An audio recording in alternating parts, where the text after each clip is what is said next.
Hello everyone, সবাই কেমন আছো? তো আজকে আমি চলে এসেছি তোমাদের সাথে প্রতিদিনের রান্নাবান্নার একটা ভিডিও শেয়ার করতে। আজকের আয়োজনে ছিল সিম্পল কিছু খাবার, তার মধ্যে লাউ শাকের রেসিপিটা আমি তোমাদের সাথে শেয়ার করতে যাচ্ছি। সত্যি কথা বলতে আমি এক এক সময়ে এক এক ধরনের রান্না করতেই বেশি পছন্দ করি, এক টাইপের রান্না আমার কম পছন্দ। তো আজকে লাউ শাকের রেসিপিটা আমি তোমাদের সাথে শেয়ার করছি। আমি এখানে রসুন কুচি, চিংড়ি মাছ, পেঁয়াজ, কাঁচামরিচ আর সামান্য পরিমাণ ধনিয়ার গুঁড়া, মরিচের গুঁড়া, হলুদের গুঁড়া আর লাউয়ের শাকের সাথে আমি পাশাপাশি কিছু লাউয়ের নরম ডুকাও নিয়েছি আর একটা আলু কুচি করে কেটে দিয়েছি। তো ফার্স্টে আমি প্যানে রসুন কুচিটা দিয়ে পেঁয়াজ কুচি, কাঁচামরিচটা দিয়ে দিয়েছি। এখানে আমি অন্য কোনো ফোড়ন লাইক মেথি, কালিজিরা এরকম কোনো কিছুই আমি এখানে ইউজ করব না। তো এখানে সামান্য পেঁয়াজ আর রসুন কুচি দিয়েই কিন্তু রান্নাটা হবে। তো এখানে আমি লবণ পরিমাণ মতো দিয়ে দিয়েছি 1 চামচ পরিমাণ। আপনারা আপনাদের স্বাদ মতো লবণটা ব্যবহার করবেন। আর একটু ভাজা ভাজা হয়ে গেছে পরেই কিন্তু আমি এখানে চিংড়ি মাছটা অ্যাড করে দিয়েছি। আপনারা চাইলে চিংড়ি মাছের পরিমাণও বাড়িয়ে কমিয়ে দিতে পারেন আপনাদের স্বাদ অনুযায়ী।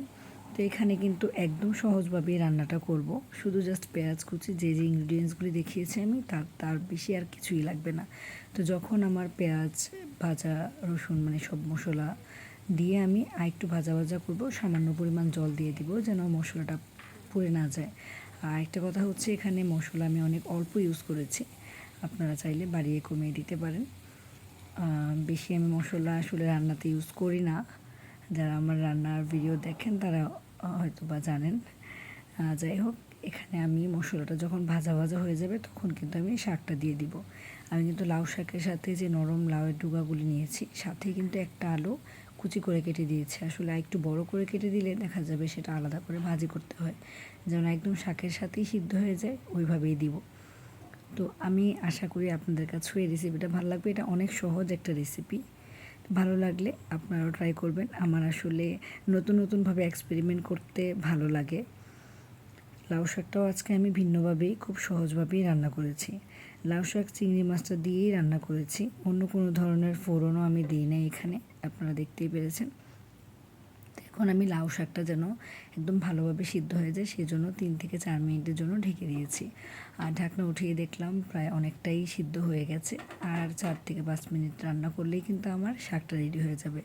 এটা কিন্তু মানে এই রান্নাটা আমি এত বেশি ভাজা ভাজা করব না, আর এক্সট্রা কোনো আমি জলও এখানে ব্যবহার করি নাই। শাক থেকে যতটুকু জল উঠেছে সেটা দিয়েই কিন্তু আমি মাখা মাখাভাবেই নামিয়ে ফেলবো।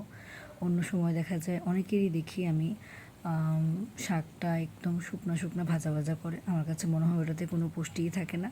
তো এইরকমভাবে মাখা মাখা করে খেলে খেতেও দারুণ লাগবে আর পুষ্টিগুণও অনেক ভালো থাকবে।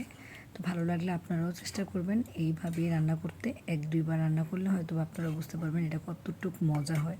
আমার কাছে এটা অনেক বেশিই ভালো লাগে, আমার একমাত্র এর অনেক পছন্দের একটা রান্না। আমি আসলে আগে এরকমভাবে রান্না করতাম না, কিন্তু আমি এক এক সময় এক এক রকম করে এক্সপেরিমেন্ট করতে করতেই রান্নার বুঝতে পারি আর কি যে কোন রকম করলে ভালো লাগবে। তো আমার শাক রান্না প্রায় শেষ, দেখতেই পেরেছেন সহজ একটা রেসিপি। আর আমি এত বেশি কিছু রান্না করি নাই আজকে। এখানে লাউ শাকটা রান্না করেছি চিংড়ি মাছ দিয়ে, আর আমার একমাত্র অনেক বেশি পছন্দের রুই মাছ ভাজা, সাথে পেঁয়াজ, কাঁচামরিচ, ধনিয়া পাতাটা এমন ভাজি করে দিলে সে অনেক পছন্দ করে। আর সাথে ছিল বেগুন ভাজা আর তার পছন্দের জিরা ফোড়ন দিয়ে যে পেঁয়াজের ডালটা। তো সব কিছু মিলে আমার আয়োজন ভালোই ছিল, সেও অনেক পছন্দ করেছে। তো আজকের মতো এই পর্যন্তই। আপনাদের কাছে যদি ভালো লাগে আপনারা এইভাবে ট্রাই করবেন। ভালো থাকবেন সবাই, বাই।